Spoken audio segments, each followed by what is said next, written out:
ભૈરવાને ભંડારી અને રામદેવજી પાછા બાળનાથ પાસે આવે છે. બાળનાથ તેને પૂછે છે, હું તારો ગુરુ કઈ રીતે થયો? ગુરુદેવ, આપ મને છુપાવવા ગોદડી ઓઢાડવા માથે હાથ મૂક્યો હતો, એ સમયથી આપ મારા ગુરુ અને હું તમારો શિષ્ય બન્યો.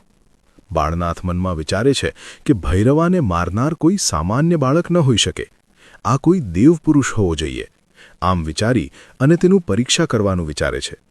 બાળકને આ કમંડળ આપી અને સામે વાવડી છે ત્યાંથી પાણી ભરી લાવ. રામદેવ પીર કમંડળ લઈ અને વાવડી પાસે આવ્યા અને જોયું તો વાવડીમાં પાણી ન હતું. તેઓ વિચારવા લાગ્યા કે વાવમાં પાણી નથી, છતાં મને પાણી લેવા મોકલ્યો છે. નક્કી ગુરુદેવ મારી પરીક્ષા લેવા માંગતા હશે. રામદેવજીએ પોતાનો વીરગેડિયો વાવડીમાં નાખ્યો. વીરગેડિયો તળિયે વાગતા જ તળિયેથી પાણી ઉમટ્યું અને વાવમાં પાણી ભરાઈ આવ્યું. રામદેવજી કમંડળ ભરી લીધું અને બાળનાથ પાસે આવ્યા. બોલ્યા, હે ભગવાન, આપ કયા દેવ છો?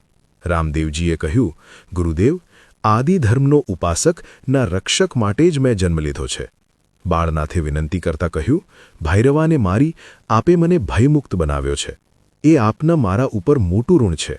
પરંતુ નાથ, આ 12 ગામની ભૂમિ 20 વર્ષથી ભૈરવાના ભોગવટામાં હોવાથી ભયંકર લાગે છે. ત્યારે રામદેવ કહે છે, ગુરુદેવ, તમારી આજ્ઞા પ્રમાણે હું આ ભૂમિમાં નગરી વસાવીશ. આપ મારા ગુરુ છો એટલે આપનું ઋણ મારા પર છે. છતાં તમને મારું ઋણ લાગતું હોય તો આપને હું અહીં ઋણમુક્ત કરીશ અને આ નગરીનું નામ ઋણીચા રાખીશ. બધાને આ ભૂમિમાં દેવી તત્વનો ભાસ થવા લાગ્યો. રામદેવજીના કહેવાથી આ ભૂમિ પર નગરી વસાવી. આજે આપણે તેને રણુજા તરીકે ઓળખીએ છીએ. મિત્રો, તમને અમારા વિડીયો પસંદ આવતા હોય તો વિડીયોને લાઇક કરી કોમેન્ટમાં જય રામાપીર અવશ્ય લખજો.